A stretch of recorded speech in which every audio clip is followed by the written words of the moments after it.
인간관계론에서 멀리해야 좋은 사람 유형 8가지를 이야기를 합니다. 첫째는 비판만 하는 사람, 멀리해야 된다고 합니다. 비판만 하는 사람은 모든 사람의 단점에 집중을 합니다. 아무리 좋은 장점을 이야기해줘도 들으려고 하지 않습니다. 두 번째로 멀리할 사람은 질투하는 사람입니다. 질투심이 많은 사람은 좋은 일은 자기에게만 일어나야 된다고 생각해요. 남에게 좋은 일이 일어나면 어때요? 질투합니다. 남에게 나쁜 일이 일어나면 나 몰라라 해요. 이런 사람 아무런 도움이 안 돼요. 세 번째는 모든 것을 다 알고 있는 사람, 멀리 해야 된다고 합니다. 모든 것을 다 알고 있는 사람은 곁에 둘 필요가 없어요. 이 사람은 남의 말에 집중을 하지 않아요. 들을 것도 없어, 뭐 다 아는데 뭐. 네 번째 유형은 거만한 사람입니다. 자신감과 자만심은 다른 것입니다. 자신감은 다른 사람들에게 용기를, 동기를 부여해 줍니다. 그러나 거만한 것은 옆에 있는 사람들을 성가시게 합니다. 다섯 번째는 피의식을 갖고 있는 사람은 멀리 해야 된다고 합니다. 피의식에 젖어 있는 사람 늘 언제나 변명만 합니다. 남 탓만 합니다. 뭐든지 소극적입니다. 피의식이 있으니까. 또 하나는 부정적인 사람은 멀리 해야 된다고 합니다. 이런 사람은 옆에 있는 사람의 긍정적인 에너지마저 빼앗아가 버리면 뭐 하려고 그러면 그거 안 돼. 아무것도 못하게 만들어요. 또 하나는 거짓말하는 사람입니다. 훌륭한 리더는 타인을 잘 믿는 사람이라고 그래요. 잘 믿는다는 말은 그만큼 신뢰를 준다라는 뜻입니다. 그러니까 당연히 거짓말하는 사람은 믿을 수가 없죠. 그 사람이 써서 올린 보고서도 믿을 수가 없어요. 늘 언제나 거짓말로 일관하니까 이런 사람은 멀리해야 된다는 것입니다. 마지막으로 멀리해야 될 유형의 사람은 험담하는 사람입니다. 몇몇 사람의 추측을 토대로 어떤 사람을 그게 마치 사실인 양, 그래서 애꿎은 사람만 힘들게 만드는 그런 사람들이 있습니다. 이런 사람들은 조직 내의 적이고 조직을 이간질시키는 암덩어리와 같은 사람입니다. 이런 사람은 가까이 하지 말아야 되지만 우리가 가까이 해야 되는, 누구나 가까이 하고 싶은 사람이 있습니다. 또 가까이 해야 되는 분이 계십니다. 그분이 누굽니까? 바로 하나님의 아들 예수님입니다. 이 예수님이 가버나움에서 큰 무리들에게 말씀을 전하시고 해질녘에 배를 타고 제자들과 함께 거라사라고 하는 지방으로 건너가셨습니다. 가는 길에 풍랑을 만나가지고 죽을 고비를 겪었습니다. 잠에서 깨어나신 예수님이 풍랑을 잔잔케 하니까 풍랑이 잔잔해서 무사히 거라사 지방에 도착을 했습니다.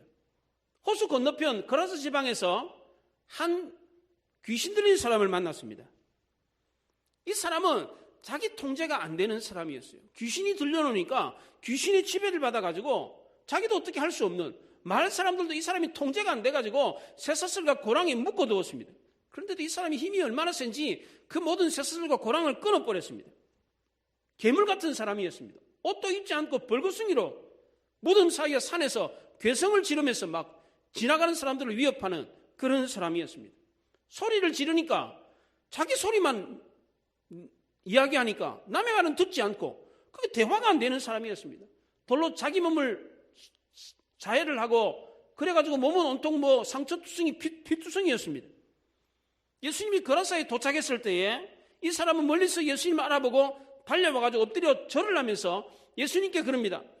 지극히 높으신 하나님의 아들 예수여, 당신이 나와 무슨 상관입니까? 하나님께 맹세하고 나를 괴롭히지 마십시오. 그렇게 말을 했습니다.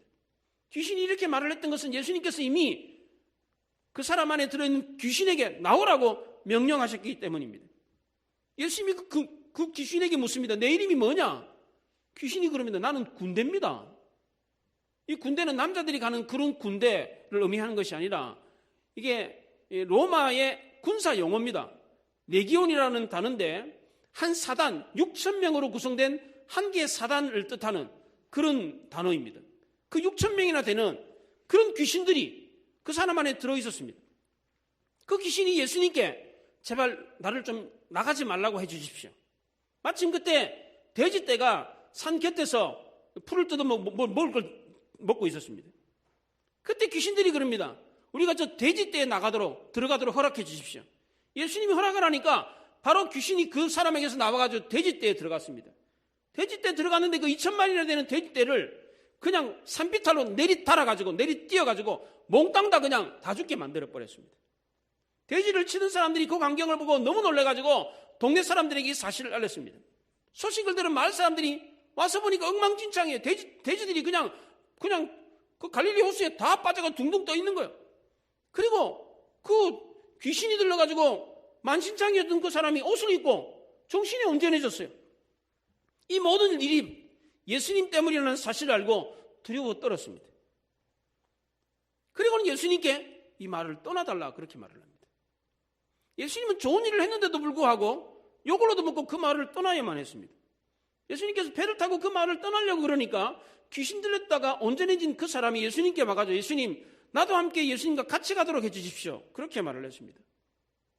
귀신 들렸던 사람은 예수님과 함께 있기를 원했는데 그 마을 사람들은 예수님 보고 떠나라고 그럽니다. 왜 그랬습니까? 첫째는 두려웠기 때문입니다. 예수님이 행하신 기적을 보고 두려워 떨었습니다. 그 기적을 보고 예수님을 믿어야 되는데 오히려 예수님을 배척했습니다. 우리 주변에도 이런 일들이 종종 있습니다. 귀신 들린 사람 축사하는 사건을 보면 그런 일들이 종종 벌어집니다. 여러분들 귀신 들린 사람 귀신 나가는 거 보셨습니까? 귀신 들린 사람 경험 못 하셨어요? 신앙생활 하시다 보면 그런 경험을 할 때가 있을 겁니다.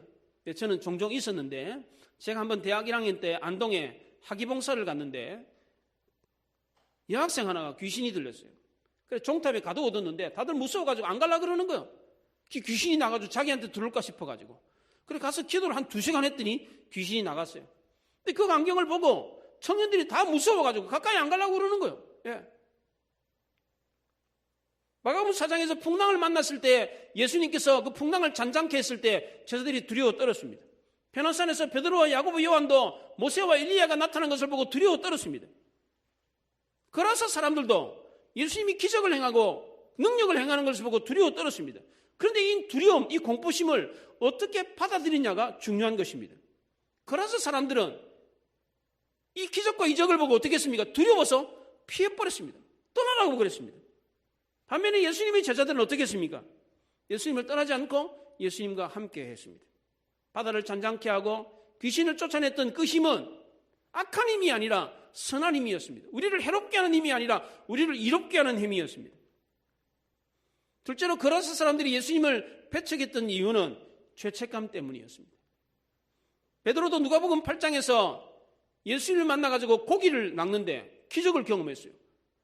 고기가 안 잡혔는데 배 오른편에 그물을 던져라. 그물을 던졌더니 고기가 엄청 잡혔어요. 이분이 대단한 분이구나. 보통 분이 아니구나. 라는 사실을 알고 무릎을 꿇었어요. 주여 나를 떠나소서. 나는 죄인입니다. 예수님의 고상함과 흠없는 모습 앞에 자신이 죄인이라는 사실을 깨달아 알고 두려워 떨었습니다.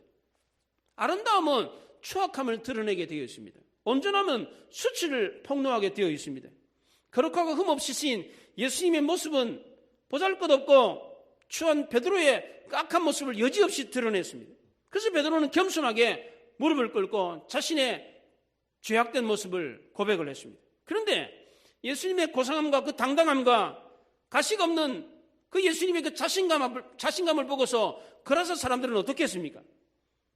자신의 비열함과 더러움과 욕심이 드러날까봐 예수님을 거절해버렸습니다. 예수님이 그들의 깊은 마음을 열어젖혔을 때에 그라서 사람들은 예수님 보고 떠나라 그럽니다.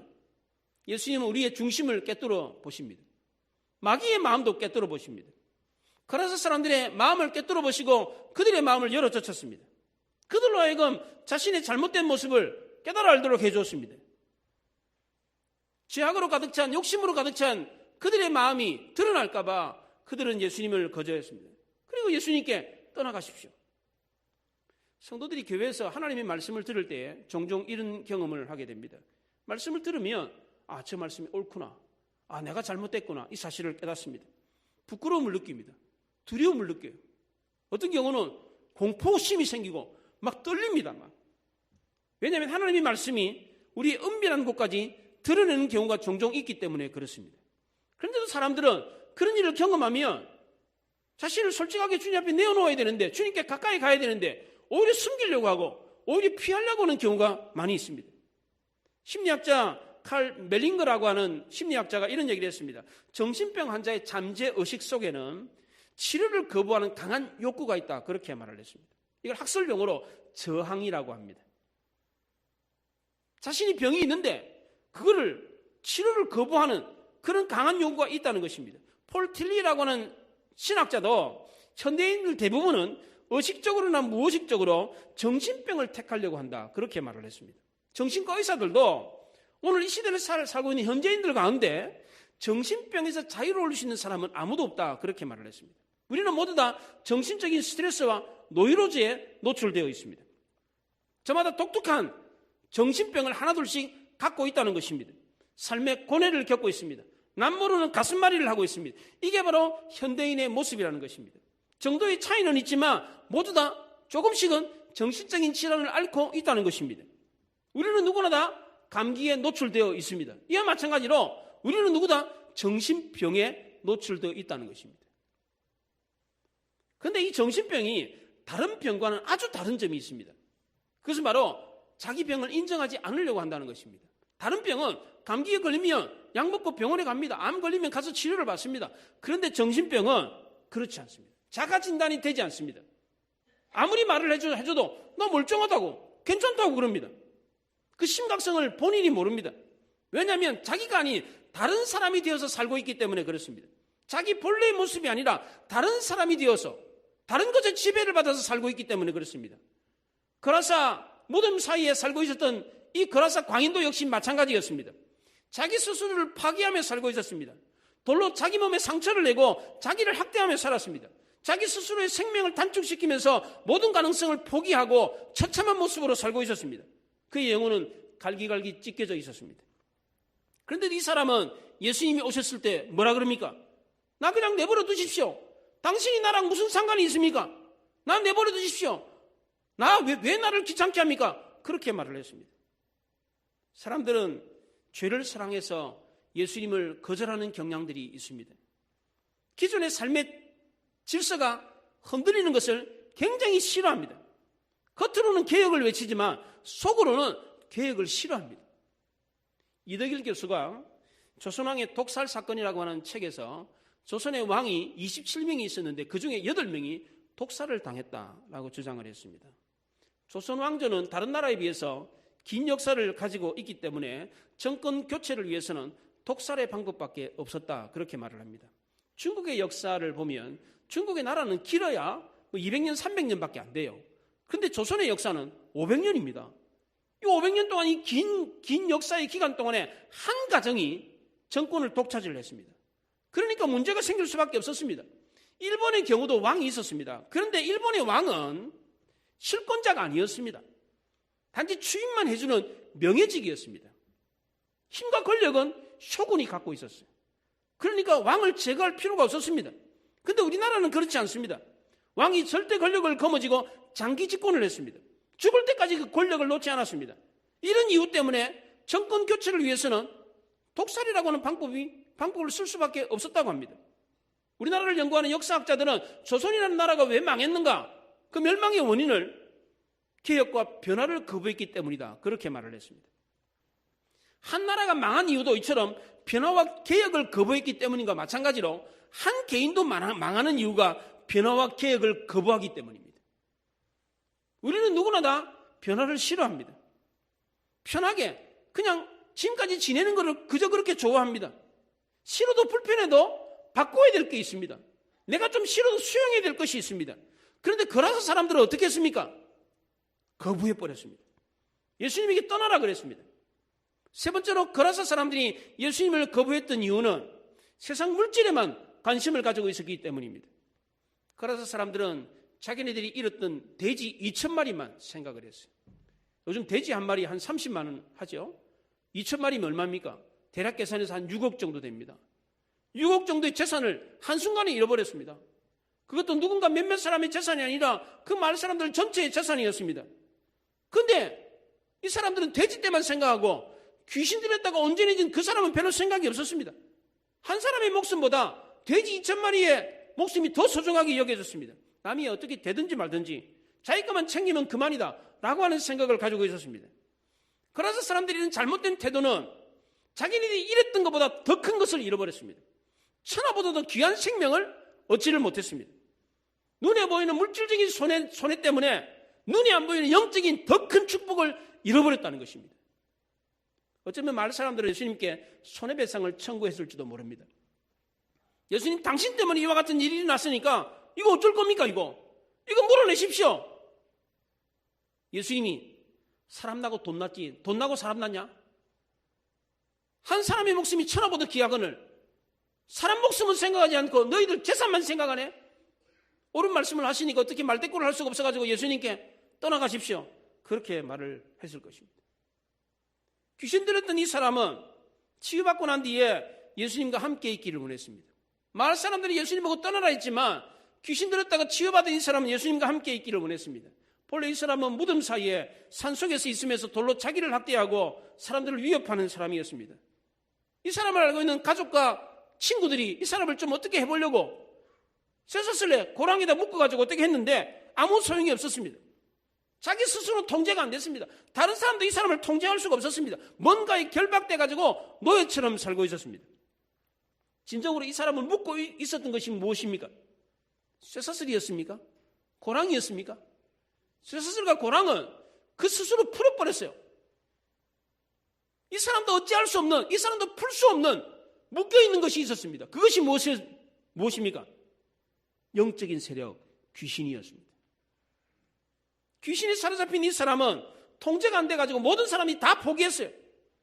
돼지 한 마리 값도 안 나가는 그런 비참한 인생, 가치 없는 인생을 살고 있었습니다. 이 사람이 생명이 없는 무덤이 있는 부정한 곳에서 살고 있었습니다. 아무런 희망이 없었어요. 우리도 예수님을 만나기 전에는 이 사람처럼 생명이 없는 무덤과 같은 곳에서 살고 있었던 사람입니다. 뭔가에 부차소에서 살고 있습니다.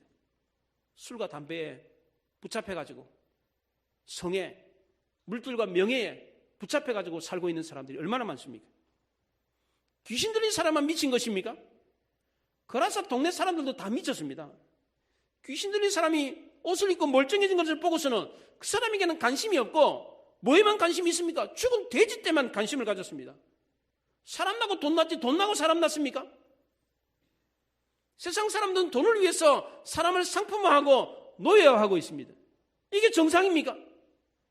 누가 광인입니까? 미쳐야 광인입니까? 그렇지 않습니다. 비정상이면 다 미친 것입니다. 우리는 겉으로 보기에는 다 멀쩡해 보입니다. 그러나 사실 우리의 속은 크든 작든 다 문제를 갖고 있습니다. 여기 앉아 계신 분들은 다 선난 선녀 같아요. 그렇잖아요. 그런데 여러분의 속은 그렇지 않잖아요. 겉으로는 다 멀쩡해 보이지만 아무런 문제 없는 것 같지만 속에는 문제가 없습니까? 속은 깨끗하고 다 편합니까?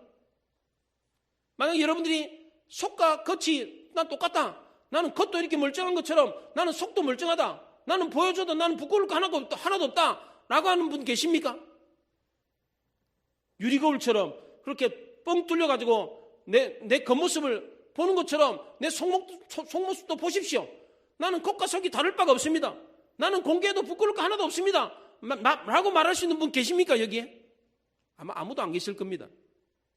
남 모르는 뭔가 숨겨놓은 부끄러운 죄들, 문제들, 남에게 공개하고 싶지 않은 나만이 알고 있는 문제들을 다 하나둘씩 안고 있습니다.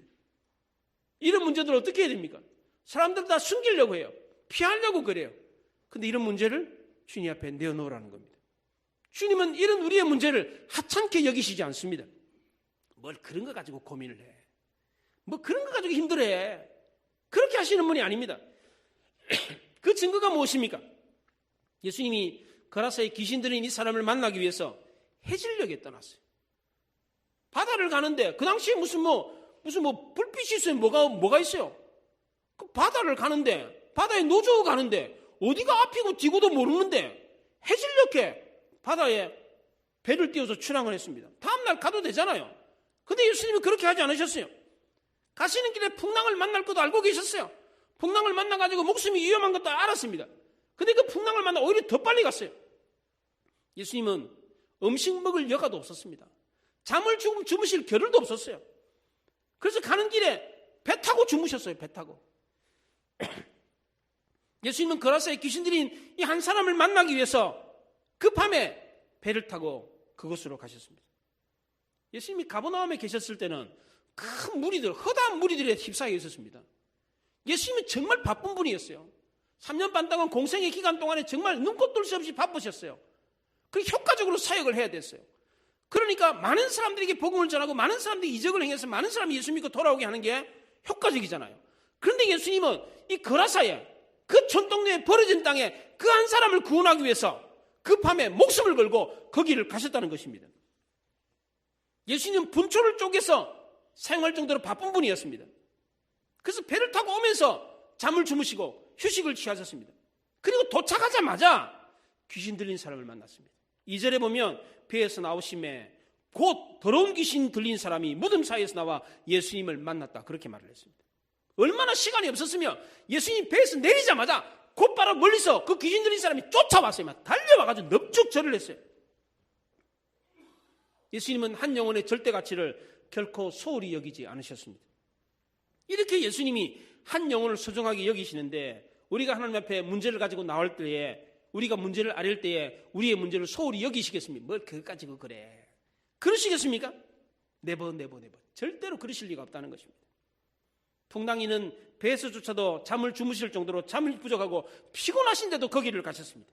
죽을 고비를 겪는 걸 아시면서도 짙은 칠흑 같은 어둠을 뚫고 거기에 가셨습니다. 왜 그렇습니까? 그 사람은 예수님이 아니고서는 다른 방법이 없었기 때문입니다. 예수님이 아니고서는 도저히 치료될 수 없는 사람이었기 때문입니다. 예수님이 아니면 그 사람은 정말 비참하고 처참한 인생을 살다가 죽어야 되는 사람이라는 것을 아셨기 때문입니다. 이런 예수님의 절박하고 애절한 사랑이 있었기 때문에 거기에 예수님이 가셨던 겁니다. 예수님이 십자가를 지실 때도 마찬가지였습니다. 우리 인간들을 구원하기 위해서 예수님이 아니고서는 그 어느 누구도 그 일을 감당할 수 있는 사람이 없었기 때문입니다. 내가 아니면 저 십자가를 질 사람이 아무도 없다는 거예요. 내가 안 지면 세상의 모든 사람이 다 지옥 가야 되는 거예요. 비참한 인생을 살아야 되는 거예요. 그걸 아셨기 때문에 예수님은 그 모든 아픔과 고통을 감내하시며 그 십자가 위에 오르셨던 것입니다. 사도 바울도 마찬가지입니다. 다메섹 도상에서 바울이 예수님을 만났던 이유도 바로 그 이유 때문이었습니다. 유대교에 미쳐가지고 예수 믿는 사람을 옥에 가두고 죽이는 일을 했던, 유대교에 미친 고집불통 바울을 회복시킬 수 있는 분은 예수 그리스도 그분밖에 없었습니다.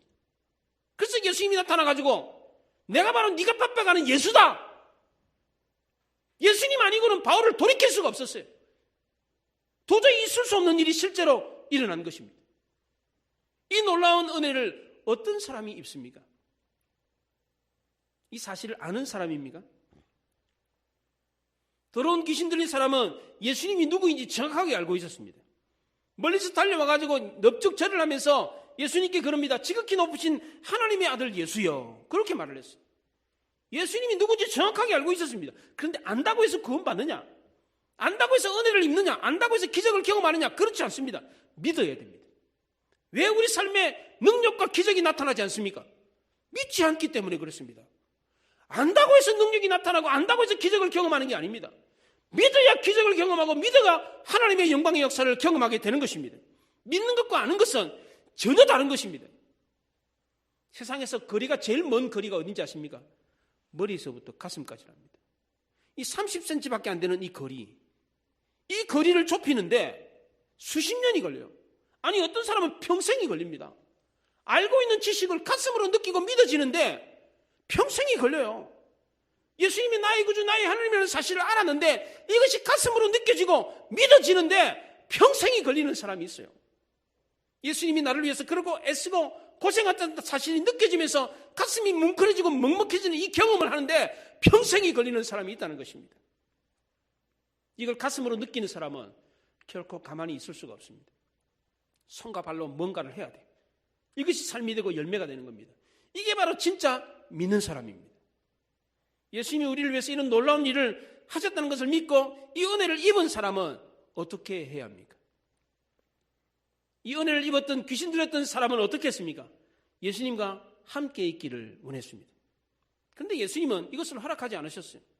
집에 가가지고 가족들한테 너에게 일어난 그 놀라운 일을 이야기해라, 그렇게 말을 했습니다. 그럼 예수님은 이 사람을 매정하게 홀로 그냥 보내셨습니까? 그렇지 않습니다. 히브리서 13장 5절에 내가 결코 너희를 버리지 아니하고 너희를 떠나지 아니하리라 그랬습니다. 예수님은 70명의 전도대를 보낼 때도 홀로 보내지 않으셨습니다. 힘과 능력을 줬어요. 원수의 모든 능력을 제어할 권능을 줬다, 그렇게 말을 합니다. 사도행전 1장 8절에서도 오직 성령이 너희에게 임하시면 너희가 권능을 받고 예루살렘과 온 유대와 사마리아 땅끝까지 이르러 내 증인이 되리라 그랬어요. 성령이 권능을 주면서 세상을 향해 우리를 보내셨다는 것입니다. 귀신 들린 이 사람은 집으로 돌아가서 예수님이 자기에게 어떻게 했는지를 가족들에게 그리고 주위의 마을 사람들에게 이야기를 했습니다. 그것이 바로 데가볼리입니다. 이 데가볼리는, 데가라는 말은 10이라는 뜻입니다. 데카메론이라는 그 이탈리아 보카치오가 쓴 작품이죠. 데카 메론, 10가지 10일 동안 했던 이야기라는 뜻인데, 데카가 이 10이라는 뜻입니다. 그리고 데카볼리, 볼리라는 말은 폴리스라는 말입니다. 그러니까 10개 도시입니다. 10개 도시. 이것은 요단강 동편에 지금의 트랜스 요르단을 의미합니다. 이것은 본래 버려진 땅입니다. 유대인들도 거기 살질 않습니다. 대지를 친 걸 보면 알 수가 있지 않습니까? 이 버려진 땅에 예수님이 귀신 들린 사람, 그 한 사람을 만나려고 가셨습니다. 왜 가셨습니까? 그 귀신 들린 걸 고쳐주기 위해 가셨습니까? 그렇지 않습니다. 예수님은 귀신 들린 것을 고쳐주러 간 게 아니라 그 사람을 전도자로 세우기 위해서 가셨습니다. 그를 한 사람으로 본 것이 아니라 그를 통해서 주께로 돌아올 수많은 사람으로 보셨기 때문입니다. 지난주에 제가 말씀드렸던 강고교의 거장 데이빗 오길드가 강고 불변의 법칙에서, 강고라는 것은 한 사람을 보는 것이 아니라 그 한 사람을 통해서 미치는 영향력으로 보아야 된다, 그렇게 말했습니다. 우리가 전도한 제대로 된 한 사람은 그 사람을 통해서 수많은 사람들, 수천 명, 수백 명의 사람들이 주께로 돌아올 수 있다는 것입니다. 그래서 우리는 한 사람을 볼 때 한 사람을 볼 것이 아니라 그가 알고 있는 수많은 사람으로 보아야 한다는 것입니다. 훗날 이 지역은 디오니소스 술신을 섬기는 신전을 개조해가지고 대성당이 만들어졌습니다. 그리고 비잔틴 교회 15교회가 세워졌습니다. 이 한 사람을 통해서 그 마을과 수많은 사람들이 예수를 믿고 주께로 돌아오는 역사가 실제로 일어났습니다. 예수를 믿고 은혜를 입은 사람은 가만히 있을 수가 없습니다. 즉시로 가서 복음을 전하지 않을 수가 없습니다. 사도 바울도 그랬습니다. 다메섹 도상에서 예수님이 나의 구주 나의 하나님이라는 사실을 알고 그 즉시로 해당에 가서 사람들에게 복음을 전했습니다. 그 바울 한 사람을 위해서 수많은 사람들이 예수 믿고 주께로 돌아왔습니다. 헨리 나우옌이라고 하는 유명한 영성신학자가 있습니다. 이 사람은 본래 네덜란드의 캐톨릭 신부였는데 기독교 신학자가 됐습니다. 심리학과 신학을 전공해가지고 노틀담 대학에서 교수로 봉직을 하다가 1971년에 미국의 예일 대학에서 학생들을 가르치는 교수가 되었습니다. 미국의 유명한 대학 예일과 하버드가 있습니다. 천재들을 대상으로 가르치는 일을 했는데 회의감을 느꼈습니다. 내가 이렇게 살았으면 뭐하나. 회의감을 느끼고 페루의 빈민가에 가서 가난한 사람들과 살다가 병을 얻었습니다. 병을 요양하기 위해서 다시 미국으로 돌아왔는데 미국 하버드에서 교수직을 요청해서 하버드에서 또 학생들을 가르쳤습니다. 그렇게 우수한 학생들을 가르치면서도 평안을 얻지 못했습니다. 이렇게 살아서는 안 되겠다. 캐나다 토론토에 정신파괴가 장애인들을 돌보는 곳으로 갔습니다. 거기에서 남은 여생을 살면서 6, 7명의 아이들 똥기저귀 갈아주고 침 닦아주고 청소해주고 그런 일을 했습니다. 이 사람의 학식과 지성이 전혀 필요 없는 그런 일을 했습니다. 세계 최고의 지성인이 그의 세계 최고의 지성과 학식이 필요 없는 그곳에서 6, 7명의 정신방해가 장애인을 돌보는 일을 하다가 심장마비로 1996년에 죽었습니다. 사람들이 이 사람을 보면서 그는 그의 지식을 다 남기고 갔다, 그렇게 말을 했습니다. 진정으로 하나님을 만난 사람은 다 반응하게 되어 있습니다. 그 반응은 다 각기 달라요. 어떤 사람은 나 같은 죄인 살리신 하나님의 은혜를 깊이 깨닫는 사람이 있고 드려도 죄송한 마음을 갖는 사람이 있습니다. 또 그 사람 갚을 길이 없어가지고 빚진 자의 심정으로 살아가는 사람이 있습니다. 하나님이 이처럼 복음에 반응하는 사람을 지금도 찾고 계십니다. 이제는 우리가 반응해야 됩니다. 더러운 귀신 들었던 사람은 어떻게 반응했습니까? 예수님과 함께 있기를 원했습니다. 자기가 경험했던 사람을 수많은 사람들에게 전했습니다. 전도자가 되었습니다. 사명자가 됐습니다. 이 사람만 이 사명을 부여받은 것입니까? 그렇지 않습니다. 우리 모두 다 이런 사명을 부여받았습니다. 이 사명은 의무가 아니라 감사요 은혜인 것입니다. 사람의 생명을 구원하는 일은 인생에서 가장 의미 있는 일입니다. 우리가 사고가 나가지고 불난 집에 들어가서 사람 구출해내면 그 도움을 받았던 그 사람 때문에 목숨을 건진 사람은 그 도움을 준 사람을 평생 잊지를 못합니다. 너무너무 고마워요. 그 은혜 잊을 수가 없습니다. 70년, 80년 사는 이 생명도 구원해 줬을 때 그 은혜를 잊지 못하는데 천년 만년 아니 영원히 사는 생명을 살리면 그 은혜를 잊을 수가 있겠습니까? 하나님은 한 영혼이 천하보다 귀하다 그렇게 말을 했습니다. 그 한 영혼을 구원하기 위해서 예수님은 모든 것을 다 허비하시고 그 허비한 것을 조금도 아깝게 여기지 않으셨습니다. 한 영혼을 구원하기 위해서 칠흑 같은 어둠을 뚫고 목숨을 걸면서 피곤하고 힘든데도 불구하고 거라사로 가서 귀신 들린 그 한 사람, 별 볼 일 없는 그 한 사람, 비참하고 처참한 인생을 살고 있는 그냥 내버려둬도 사람같이 하지 못하는 그 사람을 구원하기 위해서 거기까지 가셨습니다. 하나님의 사랑이 거기에 있었기 때문입니다. 우리 역시도 거라사 광인과 같지 않습니까? 세상 사람들이 멀리하고 싶은 사람이 아닙니까? 초도에서 말씀드렸던 것처럼 멀리하면 좋은 사람, 어떤 사람입니까? 비판하는 사람입니다. 질투하는 사람입니다. 다 한다고 그만한 사람입니다. 피의식 갖고 부정적이고 거짓말하고 남 험담하는 사람입니다. 우리는 이런 사람 아닙니까? 우리도 세상 사람들이 가까이 하기를 싫어하는 사람들입니다. 이런 우리를 위해서 예수님은 그 피를 아낌없이 쏟아주시고 그 낭비를 아깝게 여기지 않으셨습니다. 우리도 거라사 강인처럼 뭔가에 미쳐 있습니다. 우리도 예수님을 만나야 방법을 찾을 수가 있어요. 예수님을 만나야 이 문제가 해결되는 것입니다. 우리 모두도 하나님이 이 강력한 사랑에 감사하고 감격해서 이 사랑을 전하는 사람이 되어야 되지 않겠습니까? 우리도 이 사랑에 반응해야 되지 않겠습니까? 여러분이 이 사랑을 만났다면, 이 크신 예수님의 사랑을 경험했다면 가만히 있을 수 있겠습니까? 이렇게 놀라운 하나님의 사랑이 있습니다. 우리를 누구보다 아끼고 사랑하는 하나님이 우리와 함께 계십니다. 우리 모두의 아픔과 어려움을 외면하지 아니하시고 이것을 알고 치료해 주시는 하나님의 능력이 있습니다. 당신도 귀신 들린 사람처럼 바울처럼 반드시 예수님을 만나야 됩니다. 예수님을 만나면 당신의 모든 문제가 다 해결될 수 있습니다. 인생의 새로운 의미를 찾을 수가 있습니다. 최고의 인생을 살 수가 있습니다. 이렇게 전해야 되지 않겠습니까? 오늘도 하나님은 이렇게 반응하는 한 사람을 찾고 계십니다.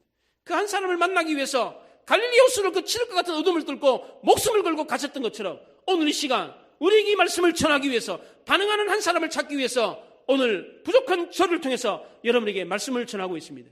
하나님 말씀을 듣고 하나님이 그 사랑에 반응하고 순종해서 여러분을 통해서 수많은 사람들이 주께로 돌아오는 역사가 있기를 바랍니다. 기도하겠습니다.